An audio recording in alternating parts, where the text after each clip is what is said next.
Hello, this is Warspite the Wargamer, back in the land of the living again, and talking about modelling wargaming, particularly on a budget, looking at the careful side of things.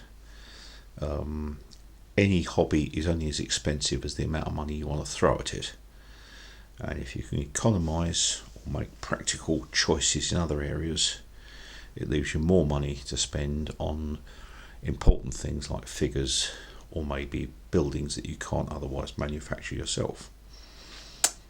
Now, I have to say that I am following in the footsteps of Mel the Terrain Tutor, Luke at Geek Gaming, and other people like Black Magic Craft. So I'm going to give name checks to all three of those now. But I'm a lot older than them. I'm actually 68 now, looking at 69 this year. And I've been doing this more years than I care to remember. And it turns out I was doing things back 35 years ago, which the guys are doing now. But sometimes they're doing it for different reasons. Now, certainly Mel the Terrain Tutor, and I'm sure Luke at Geek Gaming and Black Magic Craft have talked about taking stuff from the natural world, but then sterilising it or treating it in some way. So we're going to start with the natural world and take it out to here. Now, right back in the day, when I first discovered woodland scenics, I made my own trees. Now, these are, I guarantee, 30 years old, and these were made.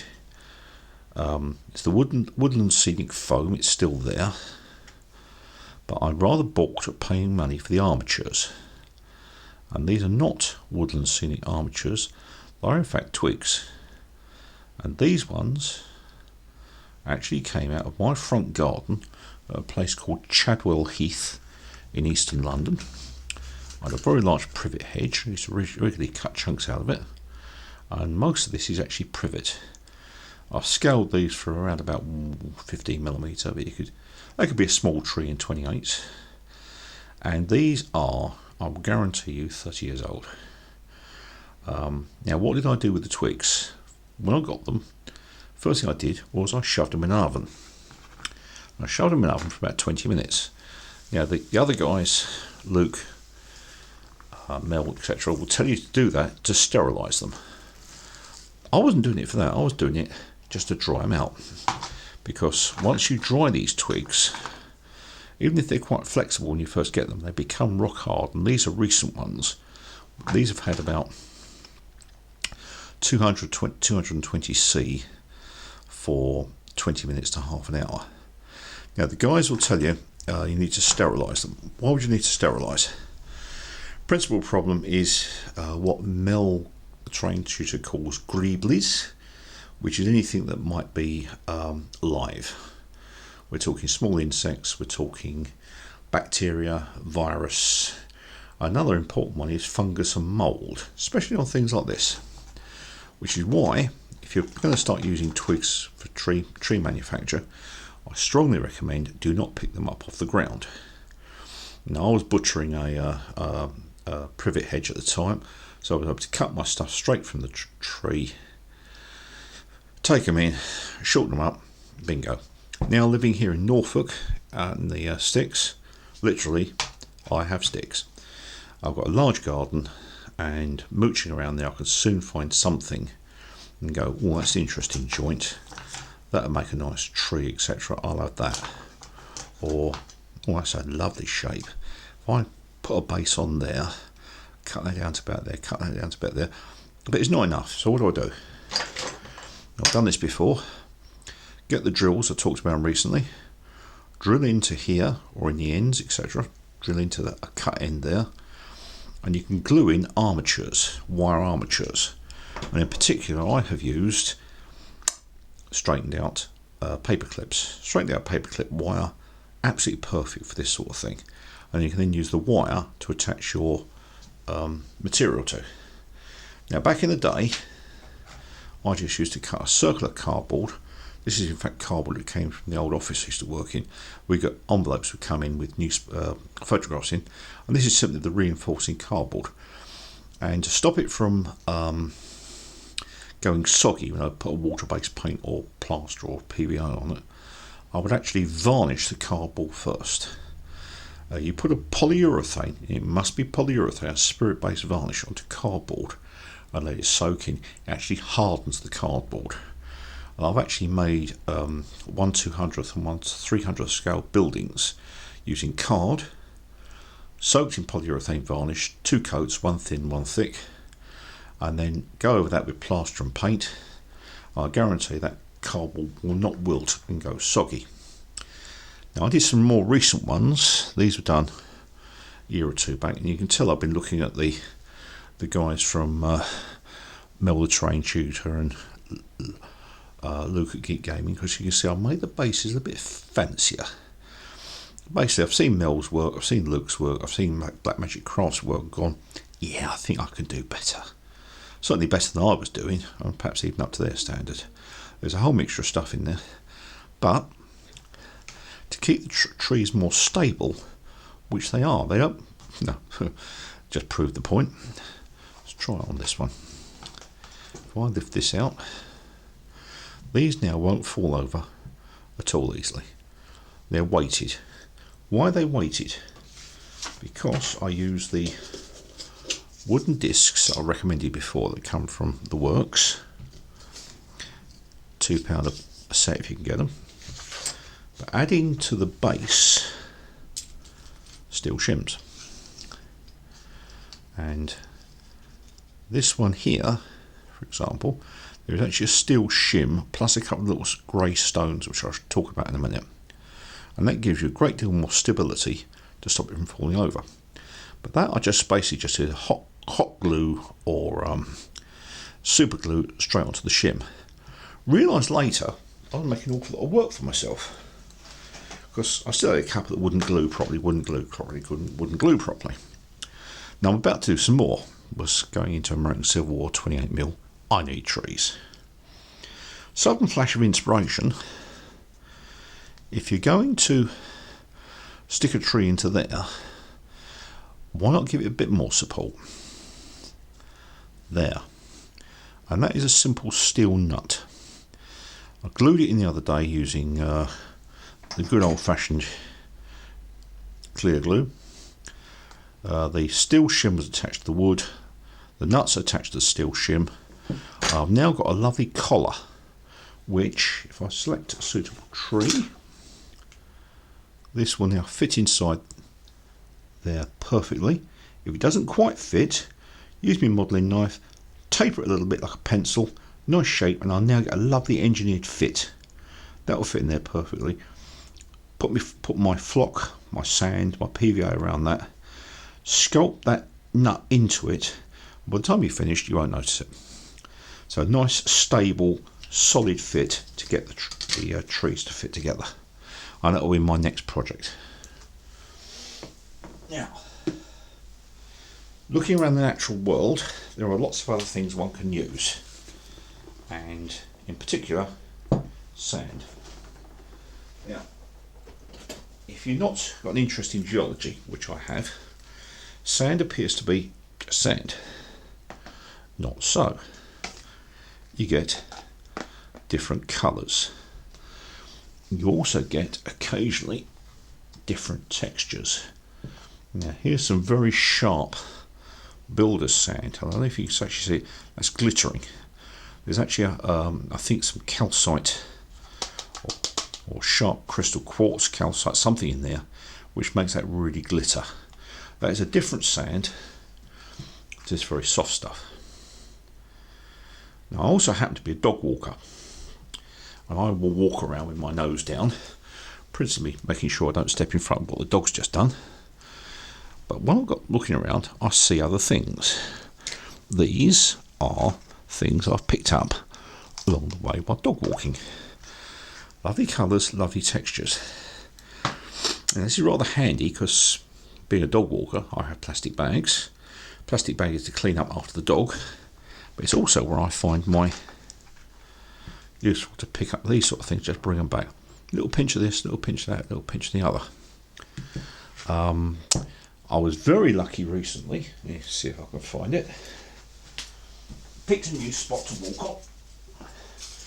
And moving into 28mm American Civil War, I wanted some earth. And I found this. That, believe it or not, is contaminated sand. Only contaminated with rust. It came from a site where there was some steel sheeting, some steel siding. The rust has come off of it, stained the sand beautifully into a really rich dark earth. So what do you do with all these sands when you get them home? Well, as the guys I've mentioned say, first thing you do is sterilise it. Now, again, they do it for sterilisation, but back in the day I was doing this for ease of use. I'd pick up sand from a builder's yard, walking past a site, whatever, take it home in a bag, bung it in the oven, and just use the temperature of the oven to steam out the moisture, so you end up with a nice, easy to sprinkle sand, which will go onto your bases beautifully. Now, of course, the other guys are saying sterilise it. Basically, two guys, me and them, saying the same thing but for different reasons. Sterilise or dry it out so it's usable. Now, that sand, just recently, the local builder managed to have a spillage in front of my house. What did I find?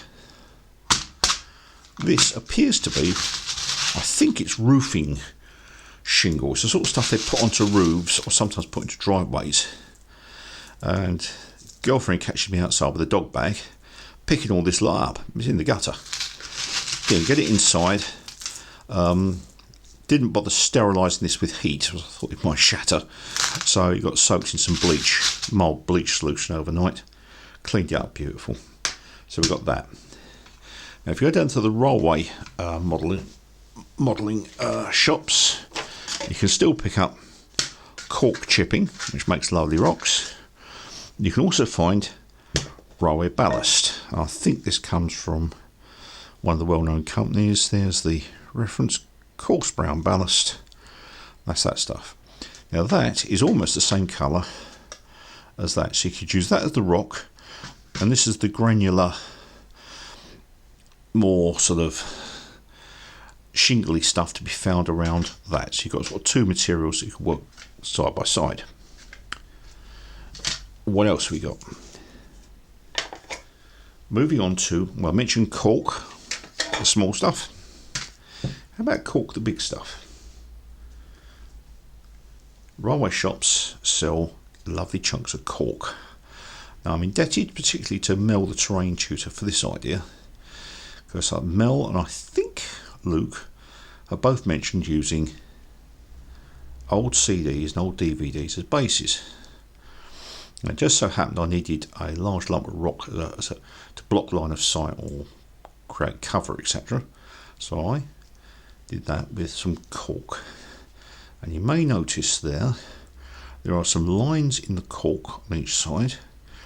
Having an amateur interest in geology, I painted the lines in across the plaster infill I put down. There's my railway ballast, which you saw earlier. Painted the lines across and created sort of slumped effect with this cork. Now I've actually had this cork in stock for 30 years. I've had this donkey's years. In fact, it's somewhere in behind that. There's actually a little label that says 15 pence.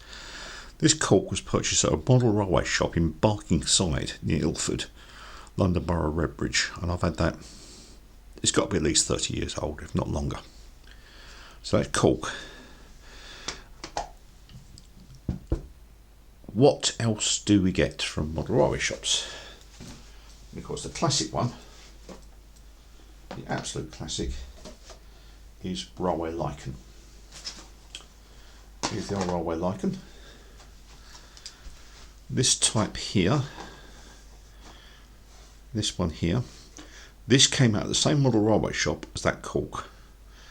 That lichen, I think it's also called reindeer moss. That stuff was one of the first items I bought when I got into wargaming. It's got to be at least 35, if not 40 years old. And the chap in the Barkingside Model Railway shop said to me, give it a little tip with this stuff, he said. If you want it to last, keep it moist. So my then wife gave me a ice cream tub. The selection of rye and moss went in there. It gets taken out from time to time to be used for hedgerows. If I'm doing a woodland setup, I'll scatter some of this through amongst the model trees to create undergrowth effect. That stuff is over 40 years old. Once a year, and I'll take it out and it feels a little bit dry, it's probably coming up to it now, I will dip my hands in some cold water, just fling it in there like I'm the Pope throwing on the old holy water, put the lid back on, and we're good to go. That stuff is in excess of 35, possibly 40 years old. Stuff on this side, that's only a year old, but I'm already doing the same thing. Nice airtight seal, so airtight I can't get the bloody thing off. Here we go. That is brand new railway lichen. It's a little bit brighter than that one, but there again, that one is older. But you look after your lichen, and your lichen will look after you. Now, mentioned earlier on that dark, sandy stuff, this. I offered it to one of the guys who's into fantasy wargaming. He's already experimented with it. I offered it to him on the basis of it being a sort of rather blasted Mad Max type environment, but I want to use it for American Civil War. And this is these have appeared once already on YouTube. These are now virtually finished. I've left the guns loose. Now that base colour you can see there is this stuff. Now I've gone over it in the approved manner as recommended by Luke and others. There's my Perry Miniatures plastic figures. There's my various bits of flock, a few sprouts of grass, that sort of thing. I'm quite pleased with it. Now, any of you who follow Luke and the others on the internet will know that when they finally put the final flock down on bigger terrain pieces, they then spray it with a thin wash of watered down PVA, maybe only 20%, 25% solution of PVA to fresh water. Trouble is, when you've got figures there, you can't go spraying PVA all over that. So how to get a little bit of PVA there, or a little bit of PVA there, or there, just to give you that final water down. Now, being a regular at my local Hobbycraft, I discovered these. That is a roughly 20% solution of PVA. Here we go there. A few little drops on there. And, whoops, get it off there. And that spreads out the final bit of lichen, flock. That will soak in, and within 20 minutes to half an hour, that'll be nice and dry. Bob's your aunt when Nellie's your aunt. And at no stage have I managed to spray PVA over the figures. And then finally, when it's all nice and dry, I really recommend about a week for this, quick spray of matte varnish over the top, and everything should settle down nicely. So that's my 12-pounder Napoleon. In a previous video I did mention the use of metallic Sharpies, and that's an example. That 12-pounder Napoleon has had a metallic Sharpie run down the middle of it. I also mentioned the use of pin drills to drill out the muzzle, and you'll notice there the muzzle of that gun has been neatly drilled out with a pin drill, and I just think it just gives it a little bit more of a feel that it really is a piece being loaded. And these are Perry Miniatures, the Perry 28s, plastic kit form, bit of a bugger to put together, but they work. The only Perry metal figures I've bought so far our command figures. We've got a nice brigadier here. Now again, if you look very carefully, can you see some gold edging on his shabrack or horsecloth there? That gold is Sharpie. I've run around there with a Sharpie. His shoulder boards is Sharpie, and his sword it was touched up with a silver Sharpie afterwards. Now, I've sent out a warning about Sharpies. I'll need to mention it here. Apparently, Sharpies can reactivate if they are sprayed with polyurethane varnish. I didn't know that, so that means they are spirit-based themselves. So the trick with that is, don't use the Sharpie until after you finish your varnishing.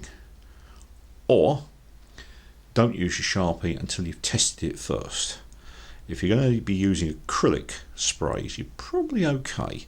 So don't take my word for it. Do a test piece on a piece of plastic, piece of metal, something. It's what the ladies call a patch test. If you're testing to dye fabrics or testing to dye your hair, don't take my word for it. Check it first that the Sharpie will not be reactivated by your spray varnishes, etc. And you should be okay. That's me rifle. Now that one, I did the wheels in steel, but haven't brought the Sharpie. I don't want them too bright. But again, this here is this contaminated sand, which was cooked to well over 200 degrees C for 20 to 25 minutes in this tray. We're now allowed to cool down for a couple of hours. It does get quite warm, and amazingly, sand does retain its heat. So there you go. This is working with natural materials. They haven't cost me a lot. I was a bit dubious about the cork, I must admit. When I first got back into modelling and realised that these old bits of cork, and I have bought some more since, I was worried about whether cork is environmentally friendly. It turns out that cork is harvested. They don't cut the trees down to destroy them. The cork constantly regrows, and at the moment they've got a bit of a problem, and the problem is that less and less bottling and wine companies are using genuine wooden corks. In Portugal, Spain, I believe parts of Turkey, the cork groves are an important part of the local ecology, and they've got to keep them going. In fact, I believe in Portugal there's actually a situation where if you want to cut down a cork tree, you have to get a permit for it. So, extra use of cork, back to the old 1950s, 1960s standard, use it as rock faces on your model railway. It is environmentally friendly, you won't be killing a cork tree. Final thing, back to Mel and Luke again. Old CD. The trick is you put some tape or something over the centre to stop it obviously shit falling through. And there's your model. This is one of my trees again. And I sculpted it a little bit to give it some height. But this one is only meant to be rough terrain so that my light infantry can charge across it, but the heavy medieval cavalry will have to go round. You can shoot across it. And just for a bit of interest, I bunged in one of these trees. Again, that's my, I think that's my privet bush outside, providing me another bit of tree. And for attaching the foam, I normally use super glue, but somebody's recently said to me, well, don't be a stupid person, use the hot glue gun. So that's a little selection for you. I hope you like what you've seen tonight. If you like it, give me a thumbs up. If you like it, subscribe. If you like it, please tell your friends. So that's Warspite the Wargamer. I'm off for some fish and chips. Have a good evening.